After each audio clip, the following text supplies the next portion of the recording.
কেমন আছো তুমি আমাকে ছাড়া? এমন জীবনই তো চেয়েছিলে একদিন। আমেহীন রূপালী ভোর, সোনালী সন্ধ্যা। আজ আমি তোমাকে তাই দিয়েছি। স্তব্ধ জ্যোৎস্না ভরা রাত, চাইলেই একা জ্যোৎস্না ছুতে পারো।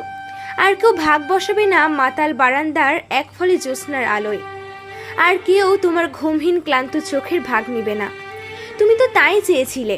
তবে এখন কেন ঘুরে বেড়াও এ পথ থেকে ও পথে? কেন এত নিশ্চুপ হয়ে গেছো? কেন হাসির আড়ালে কান্না লুকাও? কারো ঘুমহীন রাত্রি যাপন? একটা সময় ছিল তোর জন্য অনেক কাঁদতাম। তোর সাথে কথা বলার অবস্থায় মোবাইল কানে নিয়েও জোরে জোরে চিৎকার করে কেঁদেছি। কেন জানিস? তোকে ভালোবাসি বলে। পরিচিত এক বড় ভাই দুদিন কান্না করতে দেখে ফেলেছিল, তবুও কান্না করা থামাতে পারিনি। ওই ভাইটির বুকে মুখ লুকিয়েও কেঁদেছি। জোরে কান্না করতে করতে বলেছিলাম, ভাই সে আমার ভালোবাসা বুঝলো না। কয়েকদিন প্রশ্ন করেছিলাম, আমার জন্য কি কখনো কাঁদো তুমি? উত্তরে বলেছিলে, আমার চোখের পানি এত সস্তা না। আমি জানি আমার চোখের পানি অনেক সস্তা, তাই খুব অল্পতেই ঝরে পড়ে। আমি এখন কান্না করা ভুলে গেছি। এখন আর তোমাকে ভেবে দুই চোখ জলে ভাসে না। মনকে খুব শক্ত করে সান্ত্বনা দেই। যার জন্য কাঁদিস মন, সে কি কখনো তোর ছিল? এখন আর খাবার নিয়ে বসে থাকি না যে কেউ ফোন করে একটিবারের জন্য বলবে খেয়ে নিও। আজকাল কেউ শুভ সকাল বললেও আমার সকালটা শুভ হয়। আজকাল কেউ শুভ সকাল না বললেও আমার সকালটা খুব শুভই হয়। রাত জাগাটা পুরনো অভ্যাসটা থাকায় বেলা 10-11টায় ঘুম ভাঙলেও নিজেকে খুব বেশি সতেজ মনে হয়। পিছুটান আর মায়াটা হারিয়ে গেছে অন্ধকারের কোন গলিতে। বারবার বলেছিলাম, বিবেকের কাঠগড়ায় নিজেকে দাঁড় করাও। কাকে কাঁদাচ্ছ? কেন কষ্ট দিচ্ছ? একটু ভাবো। অনেক কষ্টে জর্জরিত হয়ে নিজেকে বিবেকের সামনে হাজির করেছিলাম। কার জন্য কাঁদি আমি? যে আমাকে কাঁদায়। কাকে ভালোবাসি আমি? যে আমাকে শুধু অবহেলাই করে গেল। আমি বাধ্য হয়েছি কঠোর হতে।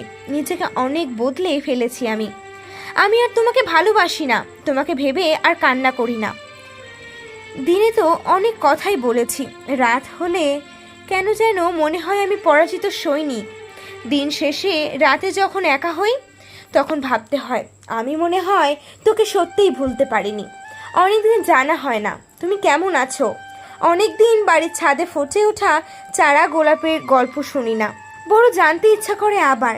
পরক্ষণেই ভেবে শান্তি পাই, ভালোই তো আছো আমাকে ছাড়া। এখন তো আর আমি রোজ ঝগড়া করি না তোমার সাথে। হয়তো যাকে পেয়ে গেছো, আমাকে পর করেছো, সে তোমাকে অনেক ভালো রেখেছে। এভাবে দোয়া খয়েরি রঙের ফতুয়াটা এখনো পড়ে আছে। গায়ে পড়ি না, ইস্ত্রি দিয়ে হ্যাঙ্গার করে আলনায় সাজিয়ে রেখেছি। এই ফতুয়ায় ছোঁয়া লেগে আছে। আমি তাকিয়ে থাকি, খুব করে তাকিয়ে থাকি ফতুয়ার দিকে। একটা সময় ছিল খুব বেশি জ্বালাতন করতাম। শুভ সকাল, নাস্তা করেছো কিনা, শরীর ও মন ঠিক আছে কিনা, ভার্সিটি যাবে কিনা, বাসের বাইরে হাত বের করে রাখলে কিনা, বাসে ফিরছো কিনা, রাতের খাবার খেয়ে লক্ষ্মী মেয়ের মতো ঘুমিয়েছো কিনা। এই হাজারটা জানতেও চাওয়ার মধ্যে অনেকটা ভালোবাসা ছিল। আর তোমার মনে ছিল হাজার গুণ বিরক্তি। আজকাল আর বিরক্তি করি না তোমাকে। আজ একটি লেখা দিয়েছি তোমার, হয়তো আগের মতো নেই, তবুও ভালো আছি। তোমার দোয়া ও শুভকামনায় চাই আমাকে ছাড়া ভালোই থাকো। পুড়ে যাওয়া ক্ষত বিখ্যাত মনটাকে যতই বলি আমি তোকে ভালোবাসি না, তোকে ভুলে গেছি, কিন্তু অবুঝ মনটা কেন যেন খুব করে তোকে খুঁজে ফিরে। তুই যেদিন বলেছিলি আমি যেন তোকে ক্ষমা করে দিই আর ভুলে যাই, সেদিনই ক্ষমা করে দিছি। কিন্তু তোকে আজও ভুলতে পারিনি। বাকি জীবনে পারবো বলে মনে হয় না। ভয় নেই, তোকে জ্বালাতে আসবো না। দূর থেকেই দোয়া ও শুভকামনা রইল, আল্লাহ যেন তোকে মাফ করে দেন। তবে আরেকটা অনুরোধ, নতুন কাউকে কষ্টও দিস না।